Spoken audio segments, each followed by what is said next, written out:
Yo, welcome back, guys, to EGTV. You already know what it is. Today, I got a wonderful panel with you guys. We're going to be discussing the Arsenal game. We're going to be discussing Mikel Arteta's new contract that's pending to be offered to him very, very soon by the club. We're going to be discussing striker options, midfield options, getting into the game against Brentford, and looking forward to the game against Wolves. But before we do that, if you guys can do me a favor, hit that like button, hit that subscribe button. Don't forget to follow us for all the latest Arsenal news and everything else. We're going to be getting into more as we go along. Looking forward to what's going on for this week with Arsenal. But before we get any further, don't forget to hit that like button, subscribe, and let's get this show started. Bye.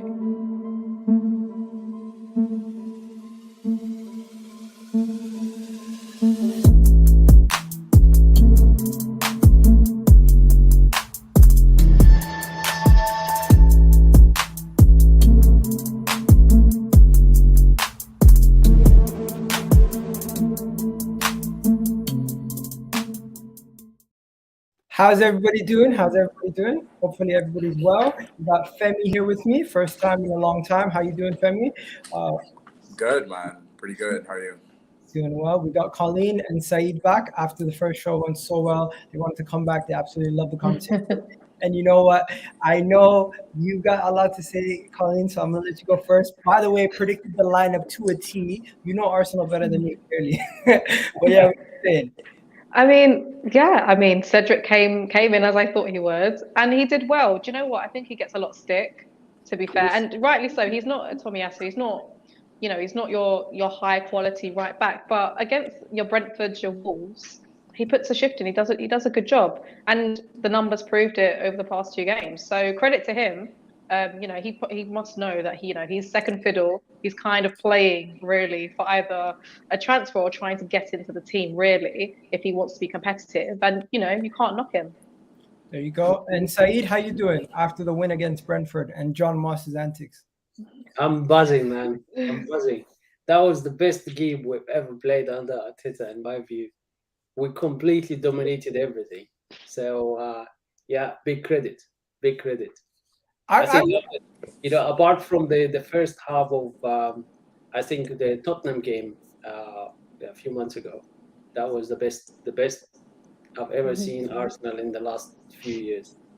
There you go. I don't know about the best game. I would have said, there's been other games. But if we would have won the Man City game, I would have said that would have been the best game. But unfortunately, we lost that game. There's a lot of games that I could point out. Aston Villa. There's so many games. But hey, if you feel like that's the best game, I want to just bring it back to what you said about Cedric, Colleen. I brought this graphic just for you, of course. So well. Cedric, there's a lot of players that did well, but Cedric did so well that now Arsenal, if you guys know who he is, made this graphic. The man played in 2 games, full 90 minutes, 160 touches, 2 created chances, 83% pass accuracy, 8 duels, 2 clearances, 4 tackles, and 0 dribbles passed. And a pen robbed. But don't. I ain't say it. But a pen robbed as well. We're gonna get into the penalty. We're gonna get into that. But before we get into the penalty, what did everyone think about the game itself? Like the overall game itself? Because I could point out a couple things. Emile Rowe, Bukayo Saka on fire again, showing that they're absolutely doing things that are way above what we were expecting. I expected this to be Reece Nelson, not Bukayo Saka. This is what I expected from a couple years ago, not Bukayo Saka. This is what I expected from Joe Willock, not Emile Smith-Rowe. These guys are developing way faster than I expected, and they're doing things above their time, and hopefully they can keep it up. They have 24 goal contributions this season, goals and assists. That's amazing. Thomas Partey performed with Xhaka and Partey in that midfield. They're looking great. But I'm going to go to you, Colleen. What do you think about the game? I've got a few thoughts around the game. I mean, I think it's important not to get too carried away. We were at home to Brentford, and I know, Brentford have been a decent team in the Premier League, but we should be beating them regardless. Now, the way we played, I don't think anyone would have predicted that we would have dominated the game like that. However, I think there was nice little contrast in the first half to the second half. In the first half, you could see that we had our overlapping fullbacks coming forward, crossing in. Where we actually got our goals was on the break, and where our wide players actually just went narrower and actually came in to take a shot, which was a nice little tweak, because we do know that Bukayo can take someone on, and he did during the first half, but you can see that was slightly more emphasized for your Smith Rowes. So instead of wait for the fullbacks to overlap them and create an overload on a break. Just go a little bit narrower, and then they just proved their worth for their finishing. Both goals were great. I think we have to be a bit careful not to get too hyped up over the game. Like I said, Brentford at home, we played really different. Like we had Xhaka almost in a number 8 position. Like we won't play like that against every opposition against most opposition in the Premier League, because we just don't have the quality to do that against better teams. However, it was nice signs. I think Odegaard played great. My only thing with him, I think everyone picked up on, finishing seemed a little bit, maybe lacking a bit of confidence in the first half instead of taking the shot on, past it to Saka. Second half, a bit of a weak attempt, but overall he ran. When Odegaard plays well, we're like a well-oiled machine. We played so nice. When he's humming, we're doing very, very well. So you can't complain too much, but I don't want to get too carried away. There are bits that we can still improve on, and we will need to in these next 15 odd games. Facts. Femi? One, I agree with every point she just said. I guess 2 additional points I'd say. Less of the game itself and more of just kind of looking at it in the scope of the season. There's some notes that I've taken. Number 1 being, I think we've only given up 2 open play goals in the past 8 games. Like that's a stat that, like, I think sometimes when people throw around stats, I think people sometimes stop. People don't stop and kind of think about like what that necessarily means, as well as how far people come. Having 2 open goals in 8 games, I don't remember that ever happening. It's been a while. Let's just say like that. It's been a long time coming, and that's a testament to like the very focused emphasis on not only defending but being able to play from the back. I think last year we tried to play from the back the exact same way. We didn't have the profiles. We had players who you can kind of see that even though that they had some sort of skill set, it just didn't fit. And to be able to kind of see what a dominant Arsenal side looks like against Brentford, which again, we don't have one of the main important pieces, which is Tomiyasu. I think it's a testament to how far we've come. And then my second point kind of goes into that, how this season we've been able to maintain our composure with the different injuries we've had this season. I feel like a lot of this kind of goes unnoticed because of the fact that we're still able to manage wins, but this is not a luxury we're used to.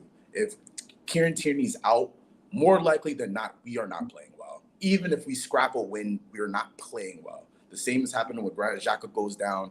Last season, when we thought we had a 45 mil signing with Partey, we missed him half the season, and we saw what that looked like as well. This season, we've missed Xhaka for a good amount of games. We've missed Partey for a good amount of games. Tomiyasu's now missing a good amount of games. Tierney's missed games. And we've still been able to not only get results, but continue to play exactly the way we want to. And as an Arsenal fan, I think realizing where we are and what we're trying to do to the future, I think that's really encouraging signs. I know, yes, people will get ahead of themselves and say, oh, yeah, we're this, that, and the third. But I do want people to understand that, like, a lot of the happiness is warranted because of the fact that, like, these things that we are talking about now, these aren't luxuries we used to have before. So I just want to make sure, like, we have the perspective of, hey, like, this team in a game against Brentford, yes, we played fantastically, but we saw what we did the first game when we didn't have our players. We saw what that looked like. And now looking again and seeing what a well-oiled team with a Cedric in the lineup, can't be too upset about that, man. You can't. So I think from a tactical point of view, we had a lot of changes. I mean, what people maybe doesn't realize the way that we actually penetrated the pressing scheme of Brentford and pushed them to play on a very low block. So the way that we came out was actually enjoyable to watch, and they did this about like 3 or 4, 5 times during the game. The way that normally when you try to do the build up, you get your 2 fullback on the sides, and you fly your fullback right and left, the flyover. And this bit in the middle, you normally either have Xhaka to come down and try and relieve. But what was happening here is that Odegaard was coming down, and then Laka coming down, where the fullback, the centre backs of Brentford cannot follow anymore. He goes down that much until the defender cannot follow, and then Odegaard go up, do the overlap, opening the channel to Saka, with one pass all the way up. And I think you guys seen this about like 3-4 times during the game. Also, what we had is what Tomiyasu I think doesn't do very well is the attacking part of the game.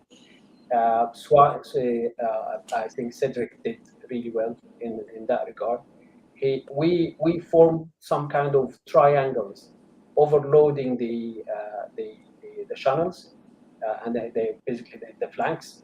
So we were able to go past the blocks and try and put the ball in the box. So it's actually refreshing to see, because before we go to Dubai for that kind of long break they had, we were not very good in our build-up, not very effective, not very fast. So I think it's really good, and this is why I'm saying the best game I have seen for Arteta for a very long time. Apart from that first half with City and the first half with Tottenham, that for me is the best full game that we had under Arteta, and that is just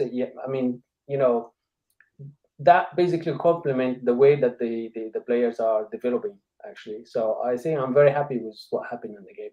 Saeed, just because we have a lot to talk about, I'm going to move it on quickly to the refereeing decisions. And I wanted to know, what is everyone's takes on this whole refereeing situation?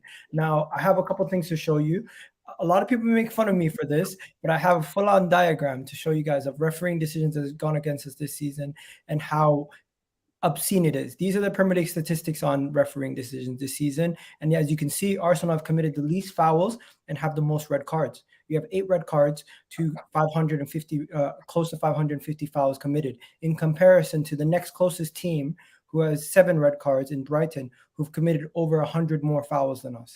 That would show, on average, we get more fouls, we get more red cards per foul. Now, I'm not saying some of these red cards are not wrong, right?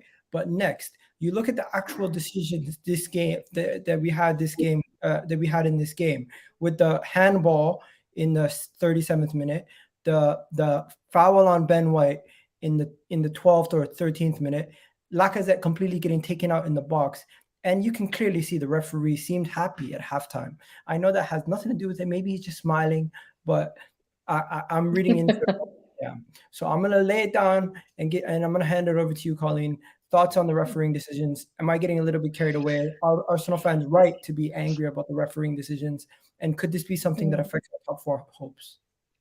Firstly, the Cedric one, 100% was a penalty. I don't know how that's a natural position. A natural position, if you're flying in vertically, yeah, sure. But why are you flying in vertically like that? No, it's just ridiculous. But generally, I don't know whether it's the way the laws are continually changing. Because I think it'd be slightly unfair to say to the refs that they're actually targeting Arsenal, or maybe subconsciously, after we start getting a bit of a pattern, they're thinking, oh, after every challenge, they're probably going down too easy, or they're going in a bit reckless, give them a card. I don't want to be too harsh on them, because I think overall they're not good anyway. They're not good. The standard of refereeing in the Premier League is not good. I mean, you look at, when you go to these European tournaments like the Euros, the World Cup, you just don't see anything like it.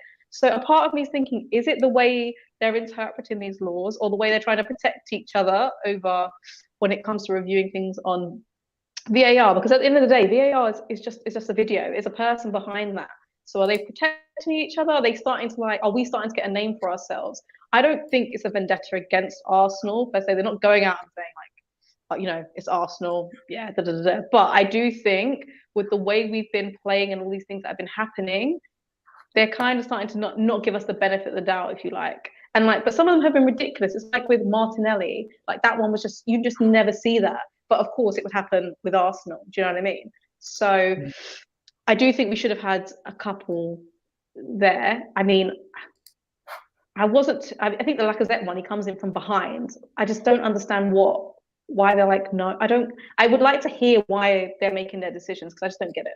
I personally don't get it. I don't get it. A lot of people in the comment section are saying, stop talking about the refs. It's just, you stop complaining about the refs. We're not complaining. We're just analyzing the game, and it was a big part of the game to talk about. We had 4 decisions that could have been penalties. I think that is accurately fair to discuss it. I am not complaining anymore. Game's done. We won. But if we would have lost, believe me, the energy from you guys would be a lot more vitriol and angry, in my opinion. But hey, just before we go to Saeed, Femi, what do you say? I hear it. I hear both sides, actually. It's funny. At first, the funny thing about all of this is there's more onus and vision about it because we're actually winning now. This was happening last season. This was happening the season before that, and then before that, and then before. This is because, with me, I'm one of those Arsenal fans. There's nothing that will stop me from watching a game. So I remember every emotion I've had from every game. And this is no longer new. You know what I'm saying? You're like, fool me once, shame on, but fool me once, shame on you. Fool me, shame. You can't fool me anymore. Whether it's fair, whether it's right, whether it's wrong, it happens. It's one of those things where we know we will not get the biased calls teams like United get. We acknowledge that. We know it's wrong. It sucks. It's the same. I wish that I didn't have to pay more rent than the next person. It happens. What Arteta's building, though, it's creating a culture was the job has to get done regardless. 10 men down, we don't care. It's against Liverpool. We do not care. If we get a red card, it shouldn't have happened. Understand that there's still an objective to do, and this specific thing that happened, it's not an excuse to not getting a result. It's no longer an excuse. No matter what has happened this season, no matter what bogus call, I can sit down right now and I can list to you the wildest calls that when Saka got kicked into United States for no reason, just people's oh, he was looking at he looked at Saka and was like, you know what, I'm still going to do this. He kicked him behind his cap. It's fine. We know how it works, and I'm just truly loving the fact that it doesn't matter. This is a Wolves team that if you look at the teams they've played the last 6 games, they're one of the most informed teams in Premier League right now. Bar whatever you think, they're one of the most informed teams. Right, they're one of the hardest teams to play in 2022. And Arsenal, with 10 men, with a large chunk of football still to be played, was able to close up shop and get a result. Not just a draw. We won. These are things that this will be the difference between finishing 6 points behind top 4 and being able to say, hey, by the last day, we still have a shot. So, yes, are the refs unfair? 100%. It happens. But I think with the group of players we have now, Premier League refs, do your worst. I dare you. And that's don't do that. I don't think you should be taking it that far. Don't. And the reason why that's why Gabriel got sent off against Man City. Sorry, the only reason I say that is because the better we play while these circumstances happen, the more we get visibility, so people also start seeing these injustices. When these things start happening, maybe with other fans starting seeing it too, there might be more, and maybe things may change. But we have to work on the things we can control before we worry about the external things, which is always my concern. Now, before we move on to Mikel Arteta and his possible contract, Saeed, do you have any talking points that you wanted to add on this refereeing situation? See, referees are a mystery for me. They have some bias, obviously. Psychologically, they do have bias. Statistically, they do have bias. But we also held them with some kind of naivety from our team, and that reflects the average age that we have in the team. I think we lack some experience, but we have a lot of potentials, and we give away red cards for free. I mean, for fun. We do that for fun, and that shouldn't be the case. That red card for Martinelli the last game with Wolves. That for me is just not acceptable. You can't do this. But at the same time, by law, and I think the referee was a bit harsh, is that the player need to know that he's actually been warned about the first foul in order to commit the second one, or there is something in between that the player need to know. But at the same time, we have the legend Xhaka, who actually do do red cards like a hobby, which is not nice. We need to have some good discipline as well. So it's actually from both sides. I hear you. Femi, you're going to respond to something? Only because I don't think it's fair. I feel like that's the one thing I'll say. Because the things that we do aren't any different from the things a lot of other teams are doing. That's the only thing. Because you look at like, for instance, Granit Xhaka's red card against Man City. If the rules say if you use 2 feet and you go studs up, that's an automatic red, then Harry Kane should have left the Liverpool game. He didn't. In fact, it became a whole conversation that Robertson ended up getting a red for something way smaller than that.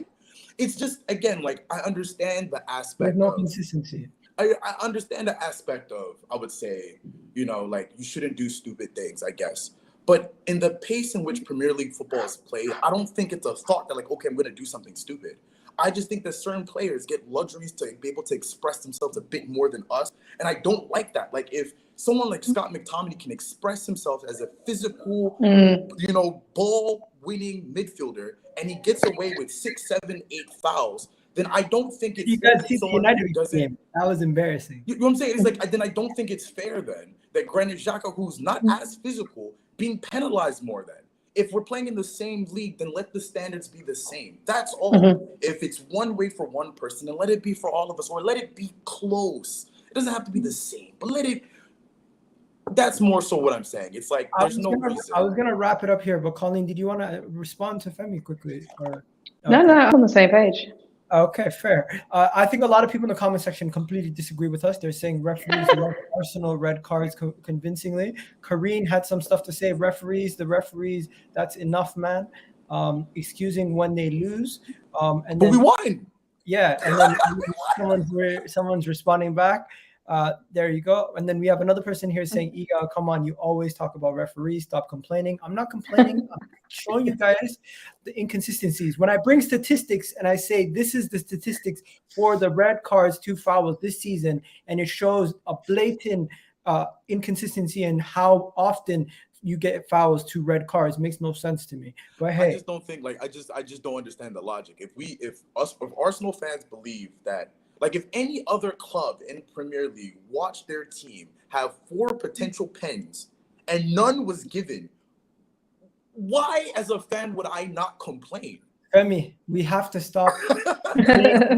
Clearly, if we win and complain, it's still complaining. If we lose and complain, it's because you lost, you're complaining. And if we draw, it's because you drew, you're complaining. So we can't win either way. It's okay. We can just sing Saka. At the end of the day, I back this team to get top 4 with or without the bad referee. I don't care.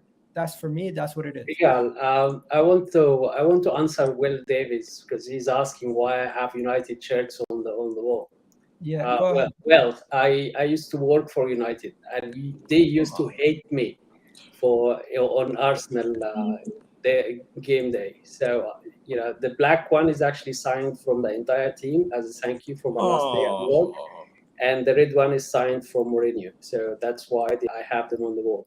But that's respectable. This one here is signed from Henry, our legend and my idol. And when I saw him at United in the academy, I just couldn't move. Until I actually shook his hand. Wow. So that's why I have United shirts on the wall. What is the That's respectable. Now you guys understand. And if you guys, every time he comes on, you're gonna ask him why does he have a United shirt, just rewatch this part. Yes. But yeah, I was gonna get on to Mikel Arteta. Guys, if you don't know, Mikel Arteta is set to be offered a new contract by Arsenal Football Club. Yes, Mikel Arteta is set to be offered a new contract by Arsenal Football Club. And for people who don't like Mikel Arteta and want him sacked, you are probably going to be upset. For people who back him, you're probably going to be very happy. But at this point in time, I really think this is just common sense. If the club has a situation where they have a manager they trust, they're going into a summer where they need to do a lot of business and they need players to sign and understand that there's a long-term plan for them players, you're not going to be able to attract players if you don't have a manager and you don't have a plan. The difference between Tottenham, Arsenal, and Manchester United right now is that Arsenal have had Mikel Arteta for a little while now, and they trust him, and they're going to be backing him more and more as we go along. Where Tottenham, they don't know what the plan is with Antonio Conte. He could be gone in 2 years' time. Ralf Rangnick is an interim, and Manchester United currently don't have a manager. So if Arsenal were to get rid of Arteta right now, we'd be starting all over again. Is it smart? Is it make sense? Or does it make sense to give him the contract? Saeed, I'll give it to you first because you went last the last 2 times. What do you think about this whole contract situation with Mikel Arteta? And this is reported by The Sun, by the way. But The Sun, when it comes to English news, they tend to be somewhat more reliable than it is across the globe. So what are you saying, Saeed? Right. Last time I said that guy with Edo and the club itself with the owner, they have some kind of a project going on. And they keep telling us, trust the process, trust the process. So let's just have a look on why Arsenal is actually giving him a new contract. The guy's been there for 3 years. He completely revamped the squad. We used to have players with very big wages, and they gunned. Yes, they used to be legends, and I love them to bits and everything, but they're gone now, okay? We are in a much better position financially. We're in a much better position. I mean, about 11 points better than last year on the same week, and with games in hand. We have developed and built one of the best, young teams in the Premier League. I think he has some work to continue to do. There are some unfinished business for him in the club. So giving him another contract makes sense to me from the point where I look at maybe strategy, looking at maybe 2-3 years down the line. I mean, if this year you get the Champions League, then you will be able to attract better players. If you get into a good position, maybe next year with the recruitment in the summer, then you will be able to attract even better players. And who knows, maybe in 2-3 years, we will be competing again on the top flight for the Premier League, for the big prize, and at the same time in the Champions League. So the trajectory, that when you look at the process and how it's going and how the curve is going up, that makes sense to me. I'm not saying it's right or wrong. I'm saying it makes sense just to me because I think about all those points that I just mentioned. Colleen, Mikel Arteta getting a new contract, good thing, bad thing, or just common sense? I'm not against him getting a new contract. Okay. However, I just think we're entering now with modern Arsenal, so 21st century Arsenal under the Kroenkes and the modern ownership.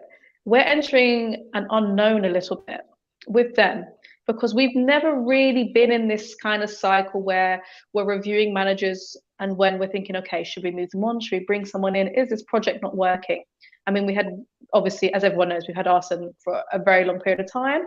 Then we had Unai Emery, and they did try and stick with him for probably a little bit longer than they should have. So, and it's not like they didn't invest with him. Now, they have given Arteta a lot of luxuries here. Like, they have let him completely revamp the squad. So I'm not against him getting a contract, but I'm just interested in seeing where their line will be. So, I'm just making a predict, like just say, for example, playing devil's advocate, say he didn't get Champions League this year, say he finished 5th, and then say, so we're better off because we finished 8th twice in a row under him. Then say next season, we don't quite get 4th again, we finish 5th. Is the project still going up? Are we still trusting this building process? Now, I do believe he's a very good coach. I mean, we've seen he's already done wonders with what we have, but I'm curious to see whether he can make the next step up from that. So I think there's rumors that he's attracting interest from Man City from once Pep leaves, and it's kind of hearsay. So it's also protective for us to see if we can actually get him to keep him there. But I'm just curious to see where our line will be with him, because at the end of the day, we're all loving what he's doing, but there does need to be a means to an end. And I'm not saying rushing the process or anything like that, because we're not going to be title contenders next season or anything like that. But I'm not against him getting the contract. I'm just a bit nervous and curious to see where the Kroenkes line is with him. Like, what do they deem a success, and what do they deem as failure in terms of giving him a contract or not? Because he could finish 8th this season. I'm telling you now, he will still be the coach next season. They've invested so much in him, so I'm just curious to see where that goes. Okay, and then Femi, just unmute yourself. Give us your take on the whole Arteta thing, and just quickly, because we're short on time, and in like 15 minutes we're gonna have a Wolves fan jumping on, so we're gonna. Oh yeah, I can be quick. It should be a priority. Sign him. Like how many times have we seen managers withdraw, like hold out their entire contracts? Worst case scenario, if it fails, fire him. It's not that serious. Sign him. If you believe in this, which you guys have proven to us time and time again, regardless of what's happening, you believe in him, then continue believing in him. And don't switch course all of a sudden. It's like, oh, let's wait. No, you said you believe in him, regardless of what's been happening, and you believe in the process and what he's doing. If you said you believe him, then do it. Like, in terms of where we're going, there's enough good signs. Let me just push back quickly. What about people who say wait until he achieves top 4 before? Nothing changes. Like, you can wait, but what's the difference? At the end of the day, even like worst case scenario, hypothetically speaking, we get 5th. Are we going to fire him? Do you want us to fire him then? If that's the case, then that decision should be made now. Like, all right, cool, we're not going to sign you. But if, again, they believe in the process and not just looking at, I would say, standings, and they're looking at, okay, where were we before? What was our situation? And what is the likelihood of what we're doing based off of what he said? I guess to sum it up is just kind of like, how much weight do you put in that first half Manchester City performance? Do you believe that's something that can be sustained over a long course of the season? Or do you think that was just a lucky spurt? Because that let me know the peak Arteta can do at least is that. And if he can replicate that for the course of a season and add to the consistency that we've shown this season, what are we arguing about? Like, even as much as us getting someone like Saliba, if let's say Saliba was not contracted to Arsenal, that's a $70 million pound center back that is now entering a solid defense. Things like this don't magically happen. You have to look at things 2-3 years in advance. It's like, okay, this is how we're going to do it. There's going to be bumps. It's going to suck sometimes. But if you are someone that's going to believe in the process, because not everyone has to, but if you're going to, this is what it's going to look like.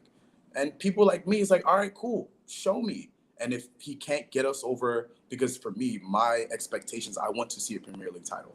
I want to see a Champions League. Like, that's my, and to get there, that doesn't, like I've watched with Manchester United, you don't get that by just getting second and third without a plan. It doesn't work. You need a plan. If this is the plan, then prove that it's the plan. That's all. Let me just stop you there. Guys, we're going to now jump into, this is going to be a quick fire round. We haven't done this before. The way we do this, we used to do this all through the summer, but because I haven't done a video since the game on Saturday, there's so much stuff that we need to talk about today. So we're going to talk about João Félix hates me. I don't know what I've done. Like, the comment section is always like that.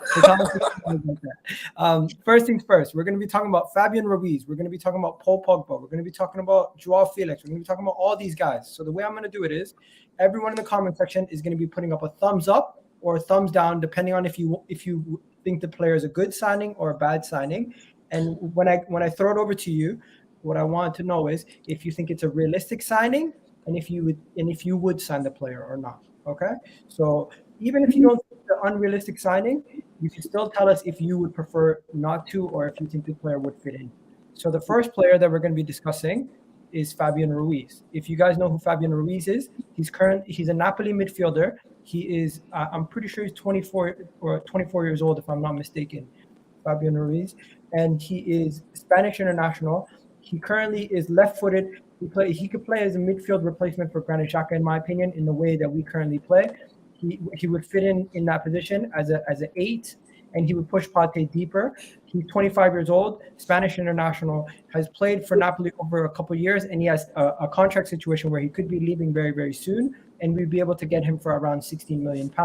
This is a player who's highly rated as one of the best players in the Serie A, and the fact that Napoli would be letting him go for such a cheap price, to me, sounds ridiculous.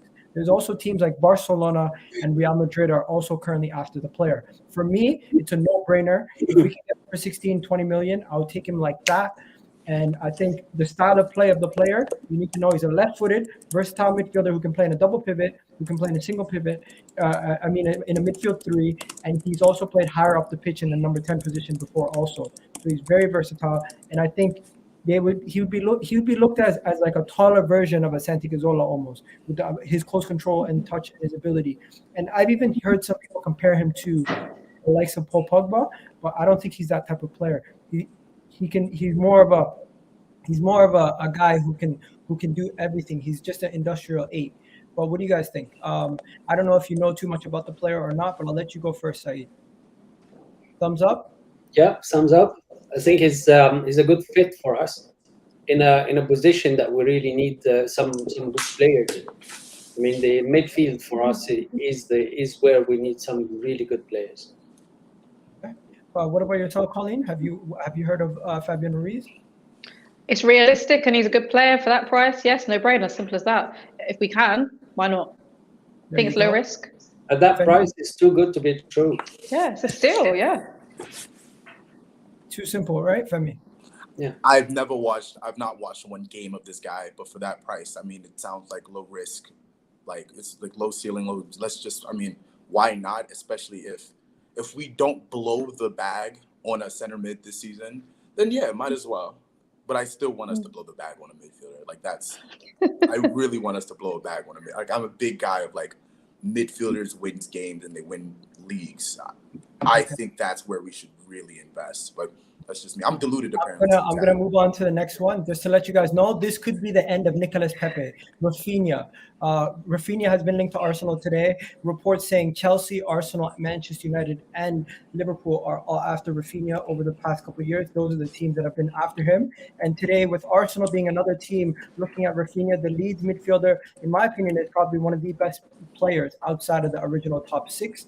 And anybody who gets him would be absolutely lucky. They have not given us a price for how much we would have to pay to get the player. But if West Ham are getting rejected a bid of 25 million, we definitely have to pay over between 30 to 70 million for the player. I don't know how much Arsenal will be willing to spend, but he's definitely an upgrade for Nicolas Pepe.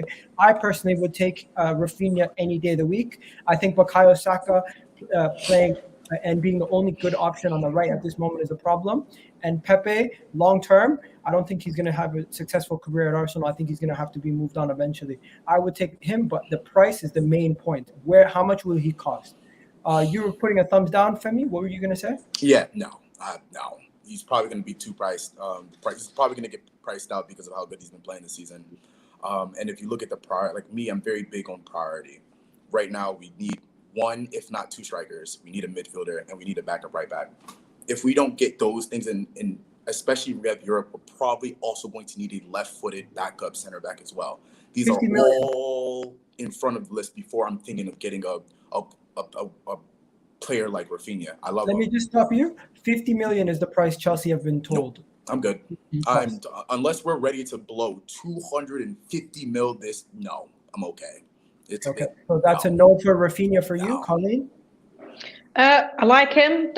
I kind of agree with him. I don't think it's realistic. I think we're going to get priced out. I think we've got other priorities. If we have the money and get our priorities sorted, sure. I just don't think we're going to have the money to do our priorities as well as him. So if I had to pick, no, but I do really appreciate him as a player. By the way, I love him. I want to make that clear. I like him as a player. Like, he's one of the best right wingers, period, in Prem. But Gnabry over Rapinha? Would you guys say yes? Price, man. If we can actually, no, we would still have to pay. No. Okay. No. Saeed, what are you saying? Rapinha, thumbs down. Thumbs down. It's going to affect the development of Saka. We didn't need that interruption. Okay, I would take him, but I think he costs way too much money, in my opinion. For me, it doesn't fit the way that we want to play. Okay, moving on.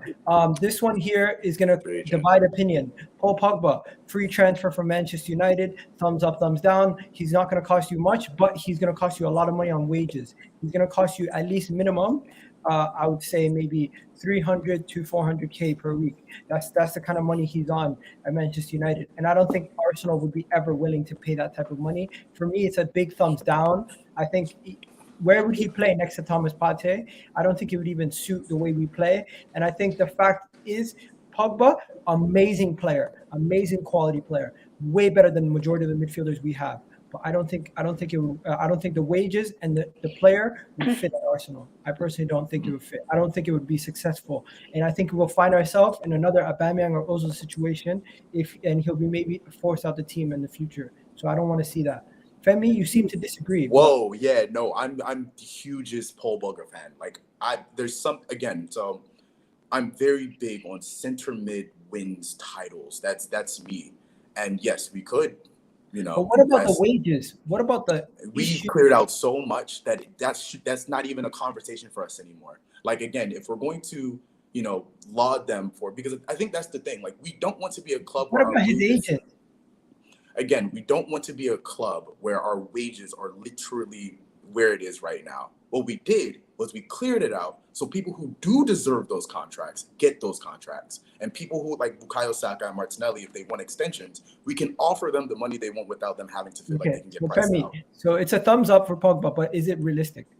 I think so. Why wouldn't it be? Because again, I just want to be clear, and I'll be quick with this. Imagine imagine Pogba in the role Granit Xhaka is playing right now. Are you serious? Where you're giving him a bit more freedom than you're giving him, while also giving him the luxury to think that, like, you're going to have a solid defense behind you, and he can actually play the role that he was promised to play at Man United and never actually played. Okay, let me give you an example. Imagine him going picking between Arsenal and Chelsea and picking Arsenal. I don't think. If you don't want to pick Arsenal, by all means, I'm saying if he is going to pick us, I am so for it. I am for a guy like that, the class like that. Yes, 100%. Yes, yes. Ooh, I love. Nah, that's my guy. I mean, short and sweet. I wouldn't turn away Paul Pogba at all. However, I do not see it happening. Not even in my dreams. It's not happening. And that's fair. It's not happening. It's just not. What about yourself, Saeed? Some down, and it's for two reasons. The first one, he's a bit of a diva. You need to please him in order to get him to play. That's the first reason. Fair. The second one is that his wages are not fit for our Which is fair. Not because it's very high, it's because it's going to split the dressing room. So no at all. Look at this. The comment sections are split too. Some people are saying hell no. Some people are saying hell yes. It's crazy. We got our Wolves fan backstage. Bibi, I'm gonna add you immediately after we're done this transfer part. Next topic, guys. Next one. We're gonna move this one quickly. So we've done Fabian Ruiz. We've done this. Before we move on to the strikers, I just want to give you guys a quick update on Emile and Niles. He seems to not be working now at Roma. Jose's already fed up of him, and he's gonna be sending him back to Arsenal, and he will not be buying him in the summer. This could be a big morale destroyer for Emile and Niles, and could hurt him in the future long term. I'm very disappointed. Unfortunately, it did not work out for him over there in Rome, and he will be coming back to Arsenal very, very soon. Just to let you guys. I'm surprised that I'm sorry. I'm just gonna take 30 seconds. That guy, when he actually played in his position in Arsenal, he actually took the man of the match. I remember that. Okay, so we don't put him in his position. we always play him out of position, and we go and loan him, and we tell him that you're lazy. He's not lazy. He's a very good player, but he just need a chance. He just needs time on the pitch. That's basically what he needs. Facts. Now moving on to, I was just gonna mention it quickly because I don't really think there's anyone is surprised Emile and Niles will be coming back. Jose always wanted him as a stopgap, and they bent us over for that deal. They knew they didn't want him long term.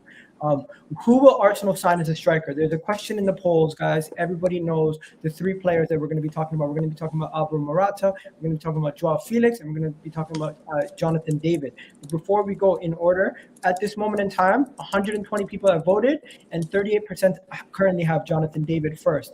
So since Jonathan David's first, we're going to begin with him. Jonathan David, Canadian footballer, plays for Lille, will be playing Chelsea today in the Champions League. He's been rumored to be wanting to move to the Premier League. Today, the rumors came out that he wants to move to the Premier League. Would you guys take him at Arsenal? Do you think this is a realistic signing? I'm going to start with you, Femi. I don't know. Most of the strikers you're going to mention, like I'm a big believer of I can't give opinions on people I haven't watched. It'd be like it looks good, it sounds good, but what I know, and maybe like when we say the other ones, you can kind of skip me for time. But I guess me, it's as long as the person understands that his role is not just scoring goals, but understand that you're going to need to press. You're going to need to hold the ball up. And on top of that, you need to have the pace to keep up with the wingers and or wingbacks when they're coming up. If you could fit the bill in all those three things, as well as be a clinical striker when we need you at least 25% of the season, then, I mean, I'm not against it. I just, again, you have to fit the bill on at least 3 of the 4 things. So that's me. Okay. Colin? I like Jonathan David. This might be a bit flippant of me, but I've got a little bit of Lille PTSD from almost signing a player from there, see how they'll fit in the Premier League, which is a bit harsh on Pepe, but whatever. And the question shouldn't be what striker we're signing, it should be what strikers. Like, we need, out of all the names, I'm like 50-50 on all of them. I'm just not sure. Like? It could go either way. I mean, out of all of them, I mean, I don't think João Félix is even realistic, by the way. I don't see that happening. Like, I don't think it's realistic. I think Jonathan David is realistic. Alvaro Morata seems like a player that we would have signed probably like a couple of years ago, that kind of profile. Okay, so talk to me about João Félix. What do you like about João Félix?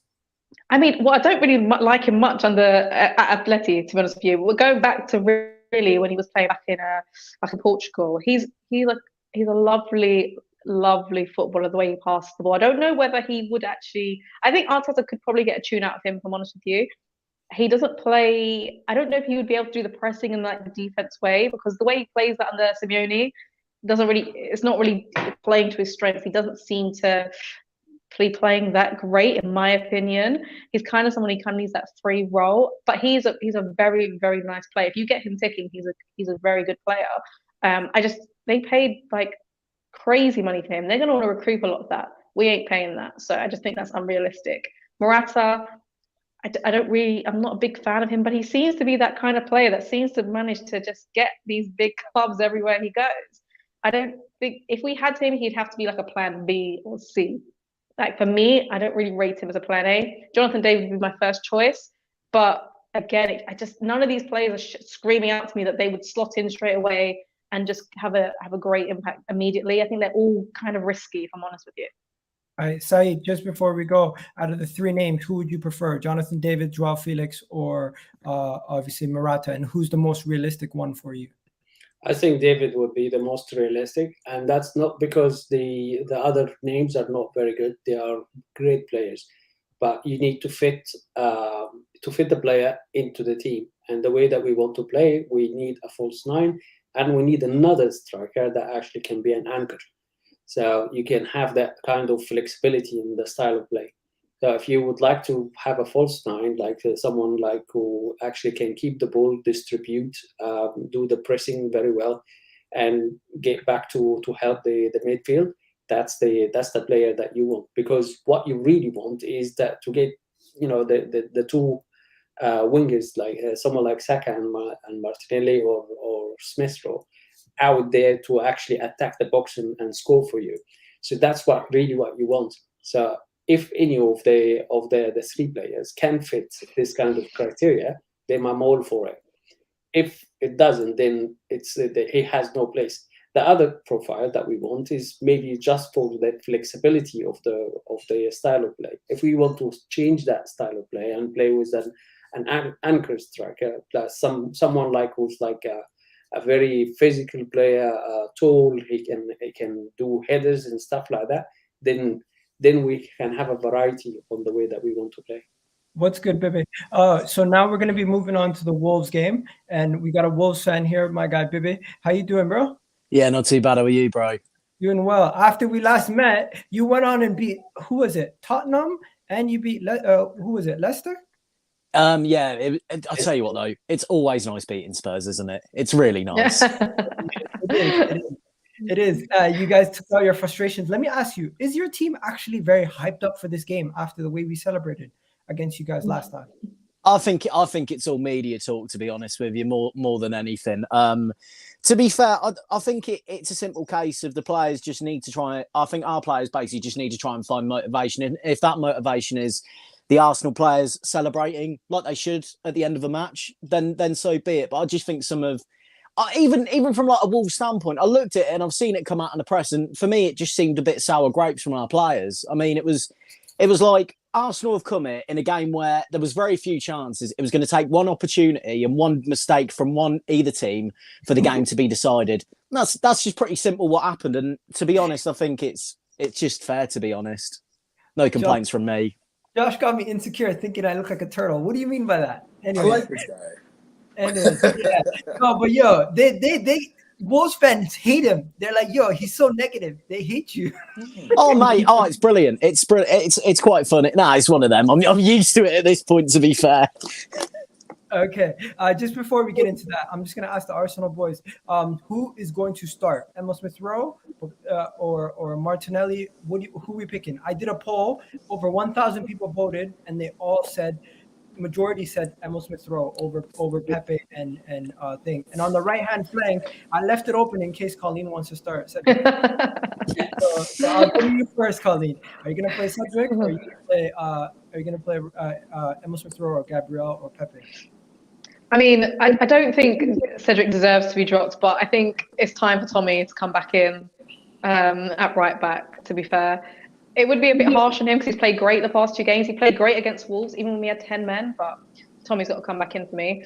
And on the left, I mean, I think that really depends. Are we sticking with Lacazette? I mean, I think he will stick with Lacazette, but me personally, I want him out of here after that last game. I'm not going to lie to you. I want us to try something new.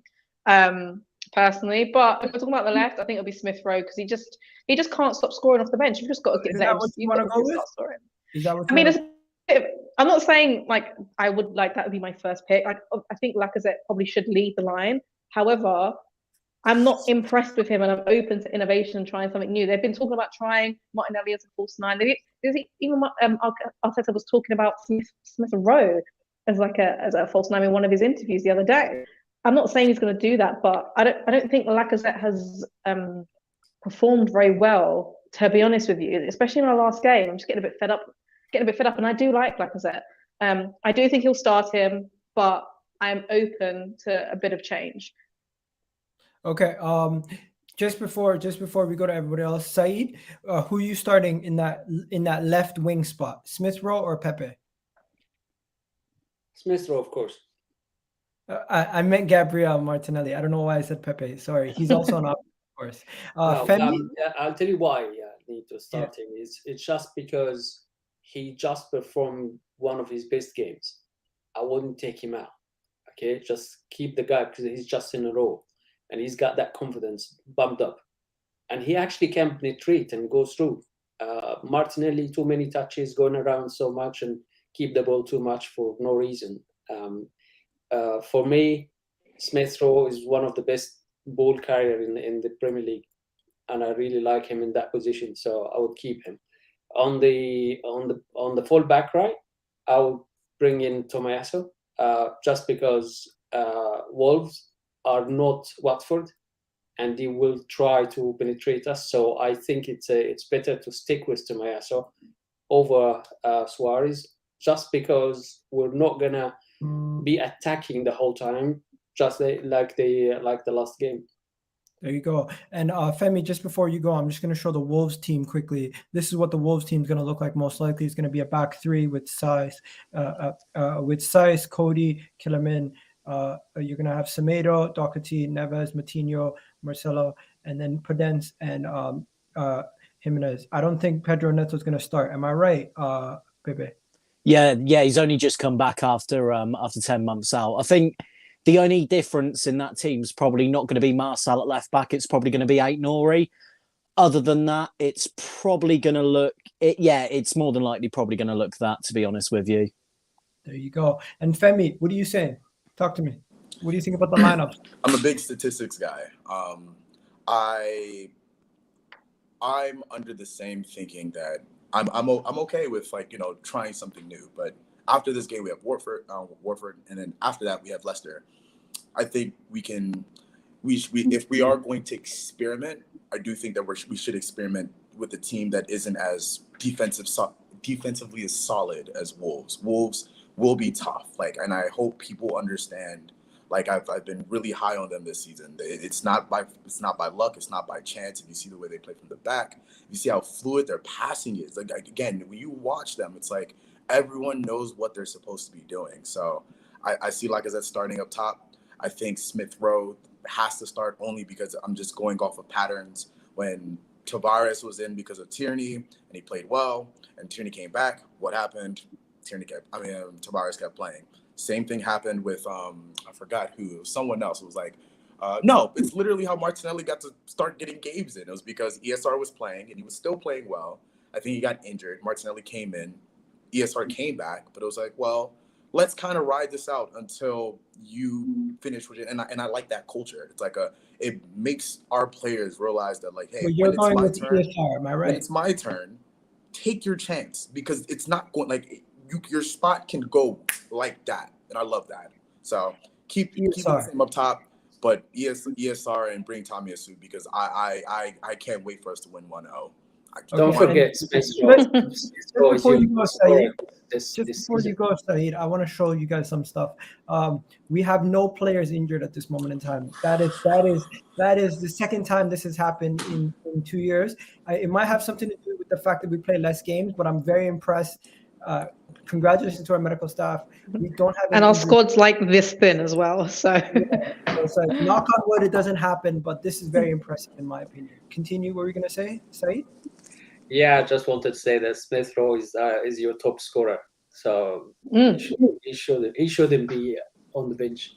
After being on the bench, especially against Wolves. How dare you? This man deserves credit for what he's done and how much he's developed. Honestly, man of the match for me last game, personally. I don't know about you guys, but Pepe, who scares you the most in our team, personally?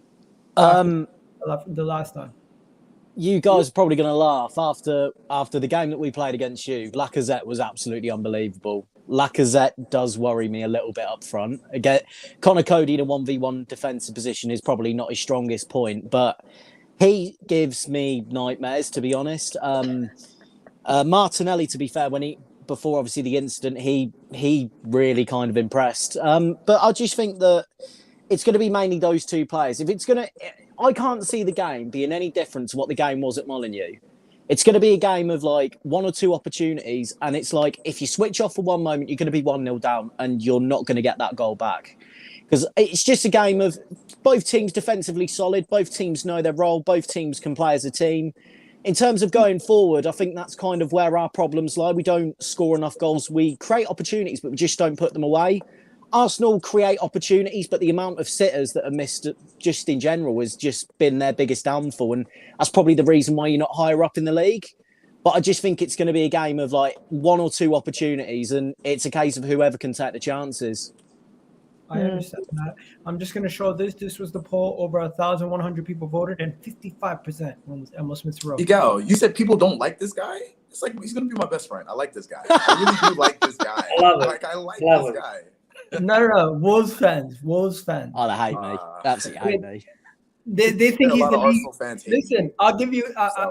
I'll title him the league gunner of Wolves fans. Oh, that's bad. That's what they call him. But yeah, I'm just trolling. Anyways, moving on from that. Guys, score predictions. Do you think honestly, I know some people don't like giving score predictions. I personally think this game is going to be a very, very close game. So people in the comment section, let us know what you think. Arsenal, Wolves, who's going to win? Just to end off the show, Femi, what's your score prediction? I know if I say something positive about Arsenal, that Korean girl is gonna really like get a go at me. And I'm confused. I'm so confused. But I don't know. I see a 0-0, man. I truthfully, I see Arsenal scoring a goal. The refs say no, it wasn't a goal because one of our players' arm was. I just see that again. Very strong defensive teams who both, and crazy enough, I think Arsenal's attack isn't very great either. I think we do spark things, we do create chances, but again, like you said, it's just putting those chances away, which is why it's funny you say Lacazette, because I'm telling you, if Lacazette has a clear chance, we're holding our breaths as much as you. Like we don't know what's going to happen. So, I don't know if he should be scared. If anyone to be scared of, I would truly say Bukayo Saka. That's just be careful, only because even without goals and assists, if you see what he does across the game, you most teams should be scared of that guy. So 0-0. Sorry, I'm American. I can't say that. 0-0. My bad. Saeed, what are you saying? I say 1-0 Arsenal. 1-0 Arsenal. Why? Be optimistic, but I think we have the tools to do it.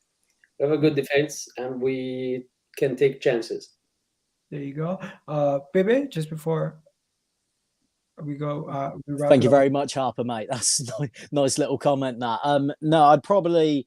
By the way, first time going to the Emirates on Thursday, so that'll be quite interesting to see what happens. I'm confident. I'm quietly confident coming into the game. I think after the last two performances where we necessarily weren't at our best and we managed to get the 3 points, I think that we could nick a 1-0 here. But again, I just think it's going to be a case of if that one opportunity falls to us, then I think we've got an opportunity. But I honestly, I think that we could nick it 1-0. And to be honest, whoever wins this game, this is massive for both of our seasons. This could be a turning point for either team. Yeah, honestly, I didn't even look at the league table. If you guys look at the league table, respect to Wolves, they are sitting in the mix with the people fighting for top four. I'm not even remotely surprised. I had Lang as in my tweets. I have Lang as a coach of the manager of the year in December. I was like, if you guys really watch how these guys are playing for the really small amount of times he had this team, oh yeah, no, he has them firing. So them being here, not even surprised. Yeah, Colleen, my guy. I'm just gonna show the league table before we move. They are literally just right there.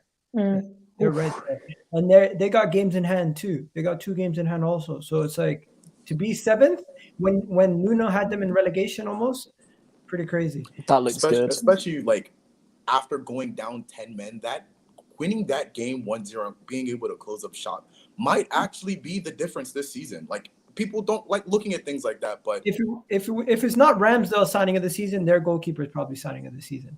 But yeah, Colleen, what were we gonna say? Scoreline. I agree with everyone else. Thinks it's gonna be tight. I would like to think it'd be 1-0 Arsenal, but I always liked a bit of Wolves, and I really liked them this season as well. I quite like Podence, so I'm a little bit nervous as well. I love his feet. I know people tend to go for like your Netos and Jimenez and whatnot, but I really like Podence. I'm slightly off topic, but I don't know if you'll be able to hold on to him in the next couple of seasons, if I'm honest with you. He's a good little player. I do like him. But I do think I wouldn't be surprised if it was 1-0 Arsenal. I wouldn't be surprised if it was 1-0 Wolves. I'm hoping and leaning towards a 1-0 Arsenal just because you just like to think if ESR and Saka are playing after the game they just had, they should be brimming full of confidence. But Wolves, as we know, Wolves are no mugs. So I'll be looking forward to it. Okay, just to let you guys know, I went with 2-1 Arsenal. I think it's going to be a very tight game, but I do think it will be a situation where Arsenal get their first goal, the crowd will be involved, we'll get the second goal, and then Wolves will nick it back at the end, and it'll be cagey, just like it was against Brentford. But as long as we win the game, I don't care how we do it. This is one of those games where you just need a win, go home. I mean, leave the stadium with the 3 points, and if we get the 3 points, it's a massive boost for our top 4 hopes. If we lose, don't go crazy, guys. A draw or a loss against Wolves is not going to end our season. Nothing at this point is going to end our season except if we go on a big streak of losing games. At this moment in time, calm down. Prepare for the worst, but expect the best. That's what I'm going to say. And look for the next 4 games because they are very, very important and they are all within reach. Yeah, and I don't think we play a game until next week, right? We don't play for like 14 days. Am I wrong, guys? I'm not sure. All I know is we play Watford again. I love that casual 3. I think you are right. Yeah, we don't play again, guys, until we play Watford on the 6th of March. So, Jesus. So we have to win this game, or else it's going to be 2 weeks of Arteta out yelling and screaming. But yeah, have a good one, guys. Closing statements. Femi, what are you going to say? I just think that, I don't know, just get behind your team. I think whether you're in or out, don't let the collateral damage of how you feel about the manager like get in the way with how you feel about your club. Like, we are probably in the most critical couple months that we've had in a very long time, and this isn't the time to be thinking about what we could have done, what we've done in the past. It's more so let's look at each game as a final. Let's try to get those points, and let's really support these guys because these players look at social media. We can't pretend like they don't. They do. They see it. They see. Even if you think that what you're saying is insignificant, these players see it. They see these things, and it makes more sense. And even if they don't, what's the point of doing this back and forth when the overall goal is the happiness of Arsenal and us as fans? So let's just use this time to really just fire this team up because 4th is really obtainable now. Something that was laughed at the beginning of the season. So let's really support this team because it looks like they have the fire and passion to do it. True. Colleen, do you have anything to say before we go? I mean, echoing Femi, really, is that, listen, we've got 15, on an Arsenal perspective, we've got 15 games left. We're not going to win 15 games in a row. So I think we need to keep our expectations and keep a little bit of reality. But, you know, as long as we can build something, we can see something that's some consistency and, see where we're going.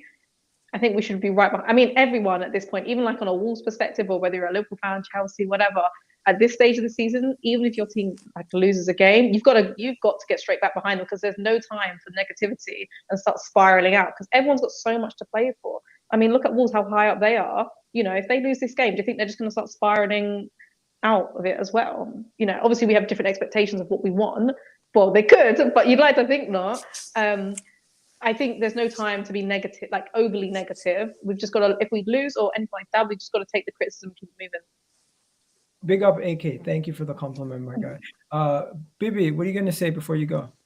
All I'm going to say is really this is a massive game for Wolves, and I think it's almost quite mad to think that after seeing us in League One, seeing us in the Championship, to actually think that we're now in a position where legitimately I'd say we're involved in the race for 4th.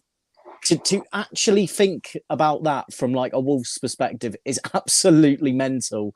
But no, the thing is, like, I'm just thinking that from our point of view, if we don't get a good result, then even if we don't even get into the European positions this season, I still think it's an unbelievable season for the club. But yeah, I just think that, this will be tight. Arsenal have got their players and Arsenal are going to make some atmosphere. We're going to, try and, outdrink everyone. And we're just going to go from there, really. It's going to be a good day no matter what happens on Thursday.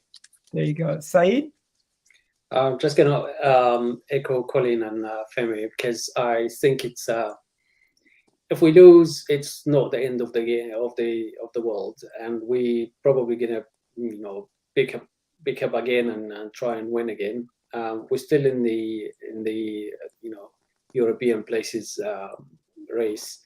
If we arrived at the end of the season with a European place, this is a huge improvement, and it's a good improvement for us, and it's a big attraction for any players that we wish to bring in the summer. So there's a lot in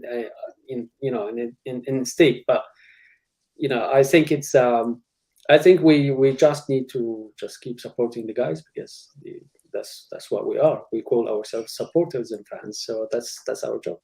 Yeah, and people who are just constantly hating, calm down. Like, just enjoy life. Calm down. Anyways, we're out this.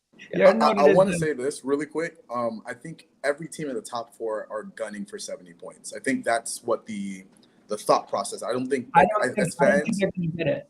No, I think fans, I do top 4 is going to be like 67 points in my opinion. But that's what I'm saying. So I'm saying like I think as fans, we're looking at the table move fluidly. I think every team is looking at, regardless of who it is, 70 points is kind of like the aim or somewhere around it.